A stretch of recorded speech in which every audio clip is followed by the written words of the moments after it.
In your oxygen mask first, there are 17 different habits you need to master if you want to continue to scale and thrive in your work and still have a great life.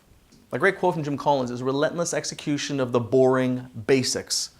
And he talks about how that makes you successful when you relentlessly execute the basics that fit in your hedgehog, which is one of his principles. All of the things in this book are absolute basics. These things are not rocket science. We just need reminders that they're important and some ideas of how we can leverage them or master them to be more successful. So I'm going to walk you through a self-assessment. If you haven't yet, you can go on to the website, lawrenceandco.com, go to the books section, and download this self-assessment that you can walk through and do yourself. What I'm going to have you do on the assessment is have you to rate yourself on a scale of 0 to 10, how you are at each of these principles today. You will see this chart at the top of the assessment that you download. And what you can do is to actually plot your scores on a scale of 0 to 10, 0 being right there in the middle, and 10 being out of the very tip of the line, meaning you're incredibly successful. So on your screen, you can see the example there on number 1, that would be about a 5.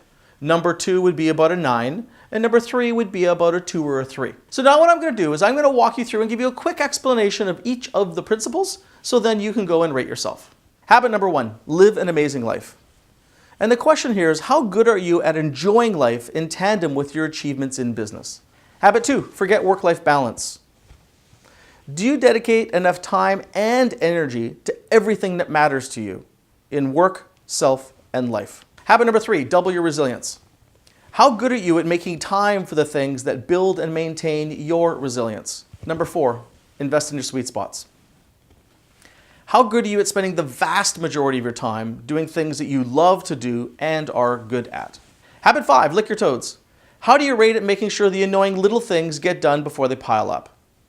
Licking your toes is a story you can read about in a book, but the essence of it is dealing with all the little seemingly non-strategic, inconsequential things that build up and bog you down. Habit 6, deal with your emotional junk. This is not something that most people want to do, and it requires quite a bit of looking in the mirror. But ask yourself, how good are you at not responding irrationally or emotionally in tense situations? Habit 7, manage your mental health. How skilled are you at managing your mental health? Part of being human is having mental health challenges, especially when you push yourself hard. Learn like your life depends on it.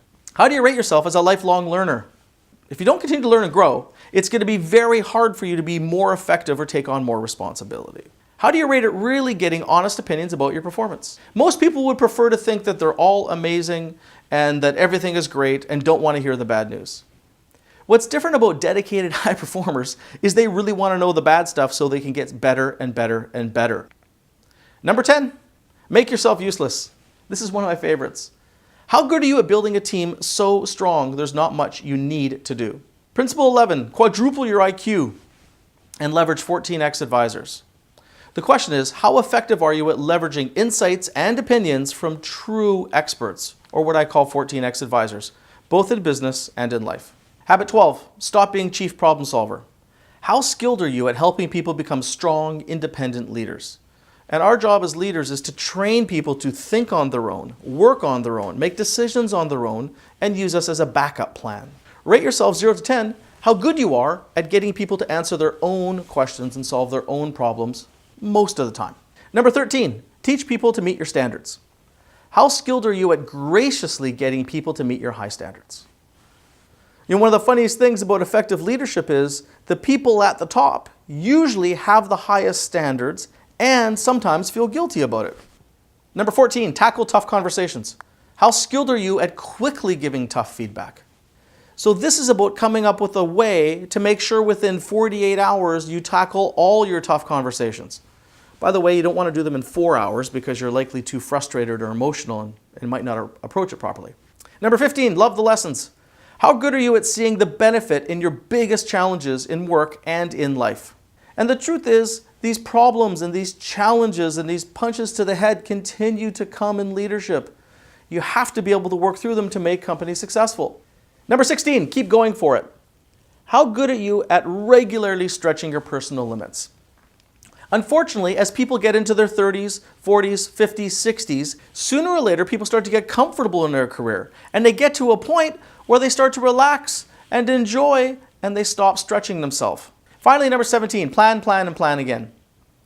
How disciplined are you at planning and regularly replanning for your work, yourself, and your life? Most of us have goals and focuses in our careers, in our businesses. But do you have clear goals for your work as well as self and life? Great, so now you've been through all 17 principles, and what I want you to do now is to connect the dots. Take a second and draw a line to connect the dots, just like you see on the screen there. So how's your wheel of resilience? You know, often when many people look at this, they start laughing to themselves and chuckling. It's an awareness exercise. It's not supposed to be perfect. If your wheel is perfectly well-rounded, I'd be a little bit suspicious. Maybe you need to go talk to somebody in your family and get their perspective on this too. And if it is, good for you. If you go down to the bottom of the assessment you downloaded, you can see the section to write down what your number 1 habit is. So what you should do here is take a look at that assessment and don't necessarily focus on the lowest one. Think about the habit that if you focused on it now, it would have the greatest impact on your performance or your resilience or your overall quality of life.